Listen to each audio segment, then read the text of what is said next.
Welcome to Eula Surfers, everybody, an informal roundup of some of Steam's most interesting new releases. There's no time to waste. Hop up on my binary boogie board and let's catch some waves. And by waves, I mean games. Big Pharma landed last week, a pharmaceutical management game by one Tim Wicksteed, and immediately it caught the attention of people who like drugs, conveyor belts, and/or a creeping sense of ethical unease.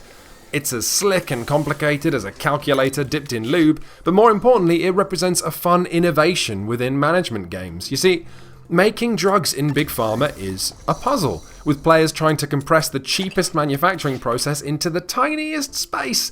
But buying and testing this machinery, and even painting the sodding conveyor belts different colours, all costs you money. As such, you might find yourself making notes on paper next to your keyboard before embarking on your latest drug venture, just triple checking your maths before clicking the button that orders a $6,000 chemical mixer. If that sounds fun to you, my goodness, do think about buying Big Pharma. No, wait, because before anybody buys Big Pharma, I'd have to double check it's not Infinifactory that you want in your heart of hearts. This is a machinery designing game from the developer of SpaceChem, and it is the conveyor belty, puzzly stuff from Big Pharma, but by itself and better. And not just a little better, I mean brain-bendingly, can't get to sleep because you can't stop thinking about it better, and it has a wrapper of a story that's laugh-out-loud funny.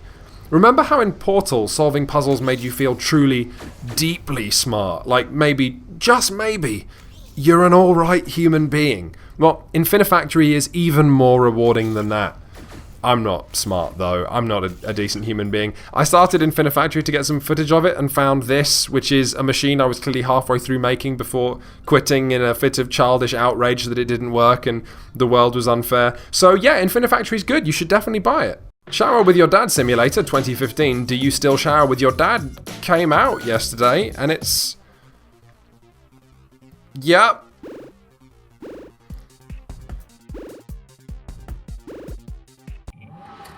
Duskers became available for early access 2 weeks ago, and is both awesome and 20 megabytes smaller than Shower with Your Dad Simulator 2015, Do You Still Shower with Your Dad?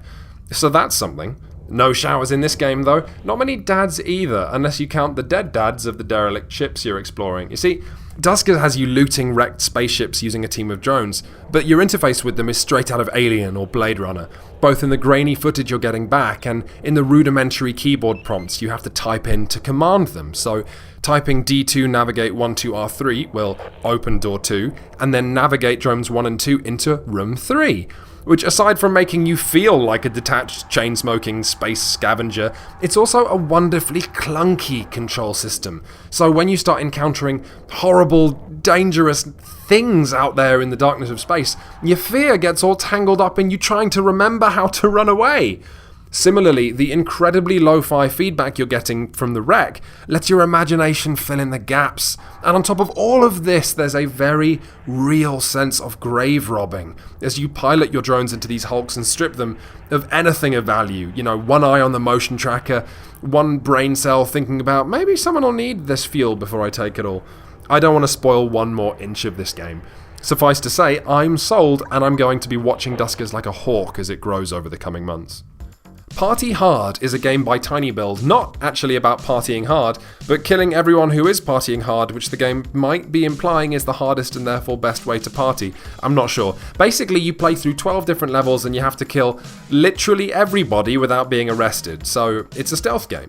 You're stabbing, hiding bodies, and making use of the environment by poisoning punch or pushing people into barbecues, and you slowly thin the herd, usually reaching a point where there are about 15 people left and you end up waiting for them to go to the toilet, which has all the joy of being at an actual dying party. I really didn't like this one. The game's logic of when and where people can see you is never explained, and the joy that the game's pixel art brings is all packed into the first 2 minutes of each level, and then you're just walking around very slowly with little to think about except how you spent £10 on this. £10! Here's what you do. Take those £10, eat 3 of them, and spend the rest on Flywrench.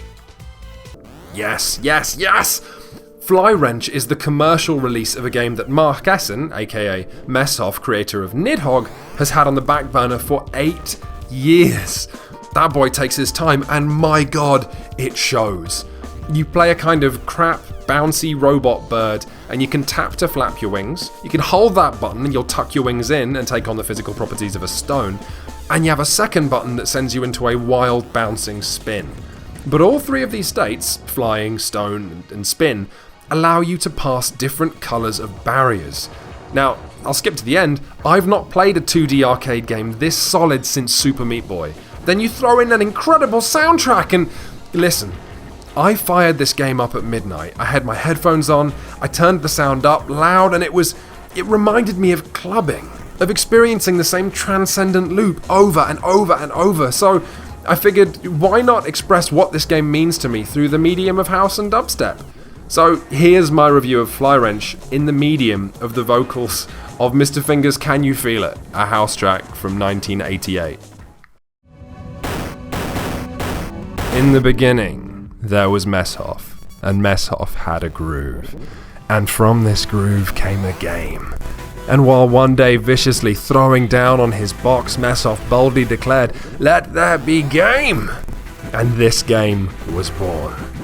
I am the creator, and this is my game. And in this game there is only you and my trial. But I'm not so selfish, because once you enter my game, it then becomes our game and our trial. And you see, no one man owns games, because games are a universal language, spoken and understood by all. You see, games are a feeling that no one can understand really unless you're deep into the vibe of the game. Games are an uncontrollable desire to best yourself, and as I told you before, this is our game and our trial. And in every house, you understand, there is a keeper, and in this house the keeper is Messhoff. Now some of you might wonder, who is Messhoff and what is it that Messhoff does? Messhoff is the one who gives you the power to best yourself. Messhoff is the one who gives you the power to break the walls. Messhoff is the one who gives you the key to hit the exit. Messhoff is the one who learns you how to beat the level. Messhoff is the one that can bring nations and nations of all players together under one house. You may be black, you may be white, you may be Jew or Gentile. It doesn't make a difference in our game. And this is Flywrench.